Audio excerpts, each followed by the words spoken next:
A finales de abril de 1945, Berlín ya no era una capital. Era un cadáver que seguía respirando por inercia. Las calles estaban reducidas a escombros, los edificios ardían día y noche, y el sonido de la artillería soviética no era un eco lejano, sino una presencia constante. En ese escenario, el distrito de Moabit se convirtió en algo inesperado, uno de los últimos sectores defendidos antes del colapso total del Tercer Reich. Moabit no era un símbolo ideológico como el Reichstag ni un centro político de poder. Era un distrito obrero, lleno de fábricas, patios ferroviarios, cárceles y edificios administrativos. Precisamente por eso importaba. Controlar Moabit significaba asegurar puentes, vías férreas y accesos clave hacia el corazón de Berlín. Para los soviéticos, era un obstáculo incómodo. Para los defensores alemanes, era una línea final que no podían abandonar. En ese punto de la guerra, ya no se trataba de ganar. Alemania había perdido. Todos lo sabían, aunque nadie lo decía en voz alta. La pregunta real era otra: ¿cuánto tiempo más podía resistirse antes de que todo se derrumbara? Y en Moabit, la respuesta fue: hasta el último cartucho. El distrito estaba defendido por una mezcla caótica de unidades. Restos del ejército regular, miembros de las SS, policías, Volkssturm y adolescentes reclutados a la fuerza. No había cohesión real ni mando claro. Muchos oficiales habían muerto, huido o simplemente desaparecido.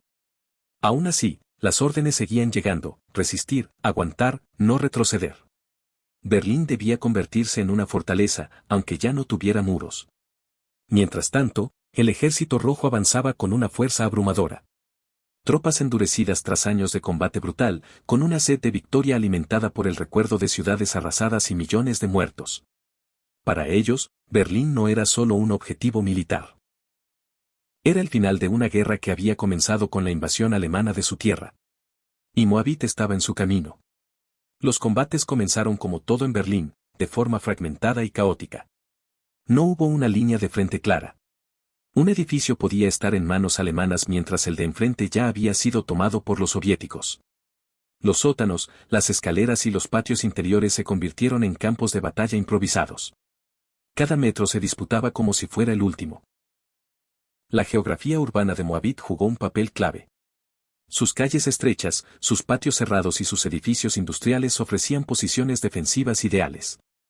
Las ruinas se convertían en fortines. Los escombros servían como barricadas. Los defensores conocían cada rincón, cada pasillo, cada posible punto de emboscada. Para el ejército rojo, avanzar significaba pagar un precio constante. Pero la defensa alemana tenía un problema fundamental: el tiempo. No había refuerzos reales. No había suministros suficientes. No había esperanza. Las municiones se agotaban, el agua escaseaba y los heridos se acumulaban en sótanos convertidos en improvisadas enfermerías. Aún así, muchos seguían luchando. No por Hitler. No por el Reich.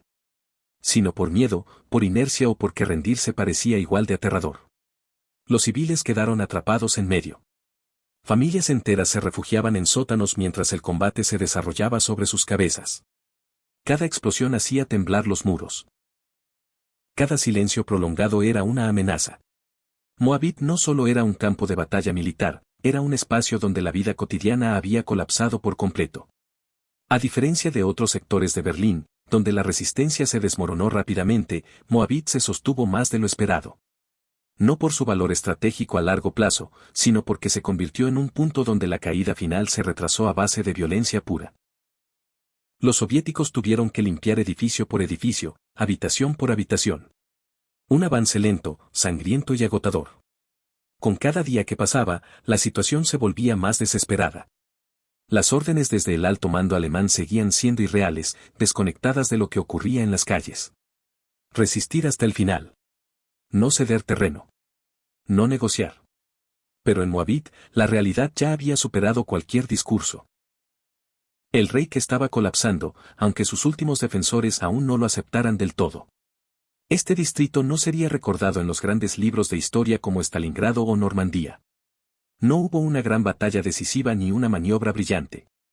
Hubo algo más oscuro y humano: hombres defendiendo ruinas sin futuro, enfrentándose a un enemigo que avanzaba con una mezcla de disciplina y furia contenida. Moabit fue uno de los últimos lugares donde el Tercer Reich intentó fingir que aún existía. Y mientras los combates se intensificaban, una certeza comenzaba a imponerse incluso entre los más fanáticos: Berlín no iba a ser salvada. Solo estaba siendo prolongada su agonía. Y en las calles destrozadas de Moabit, esa agonía apenas comenzaba. Cuando el ejército rojo entró de lleno en Moabit, ya no había espacio para maniobras amplias ni para avances rápidos. La guerra se redujo a distancias mínimas. Pasillos, escaleras, habitaciones destruidas. Cada edificio era un mundo cerrado y cada puerta podía ser una trampa. Para los soldados soviéticos, la experiencia no era nueva.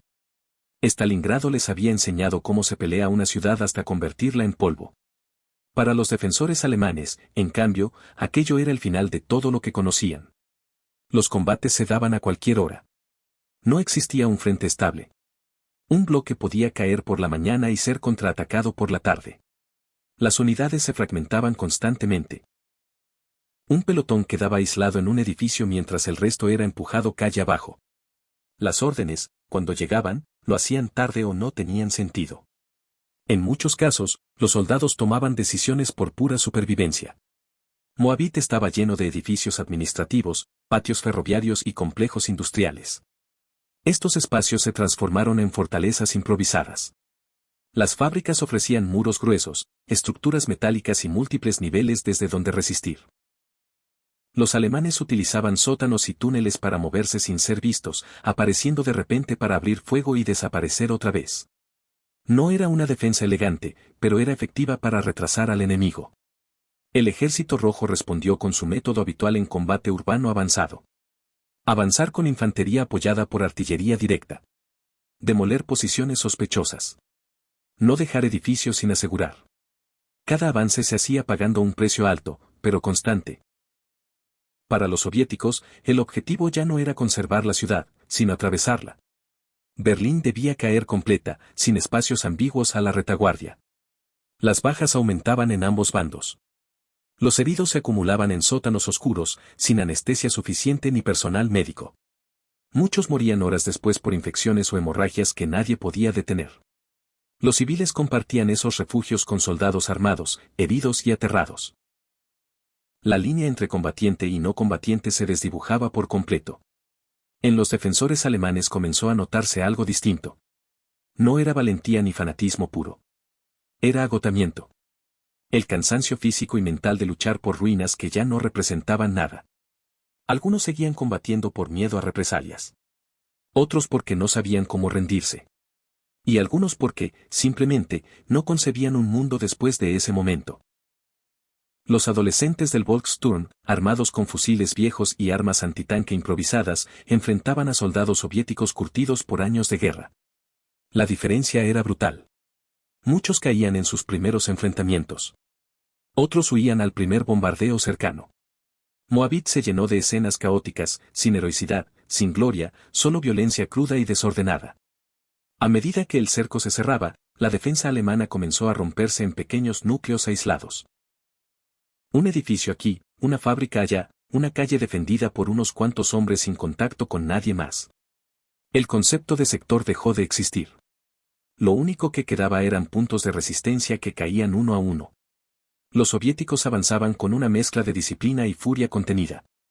Cada resistencia prolongada se respondía con más fuego, más destrucción. No había paciencia para negociaciones prolongadas. La guerra había cobrado demasiado. Berlín debía terminar de una vez. Moabit ya no era un obstáculo estratégico, sino una molestia sangrienta que debía ser eliminada. Para muchos defensores, el momento más difícil no fue el combate, sino el silencio entre ataques. Esos instantes en los que sabían que el siguiente asalto llegaría pronto. Que no habría refuerzos. Que el Reich ya había colapsado en todo menos en los discursos. Algunos comenzaron a desobedecer órdenes. Otros arrojaron sus armas cuando vieron a los soviéticos entrar sin resistencia en edificios vecinos. Aún así, hubo resistencia hasta el final. Pequeños grupos que se negaron a rendirse, luchando hasta quedarse sin munición o ser aniquilados. No cambiaron el resultado. No retrasaron de forma significativa la caída de Berlín. Pero añadieron más nombres a una lista interminable de muertos en los últimos días de una guerra ya perdida. Hacia finales de abril, Moabit estaba prácticamente destruido. Las calles eran irreconocibles. Los puntos defensivos habían sido neutralizados. Lo que quedaba de la defensa alemana era una sombra desorganizada, incapaz de sostener una línea coherente. El distrito, que había resistido más de lo esperado, estaba a punto de caer por completo. Y mientras los últimos disparos resonaban entre las ruinas, una certeza se hacía imposible de ignorar: lo que ocurría en Moabit no era una batalla para ganar tiempo ni para cambiar el destino del Reich. Era el eco final de un sistema que se negaba a aceptar su muerte.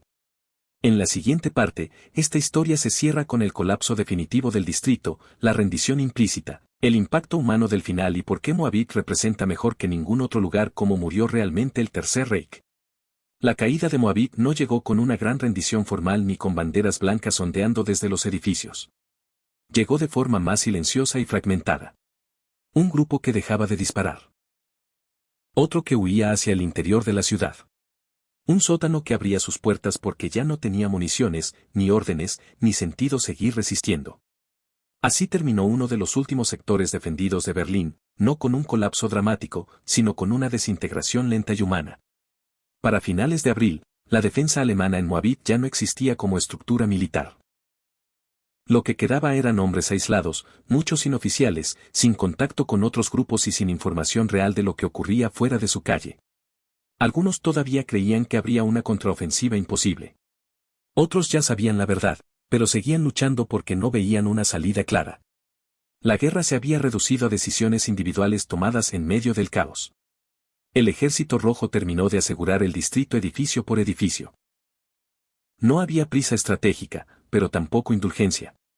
Cada foco de resistencia era eliminado con el mismo método: infantería, fuego directo y avance constante.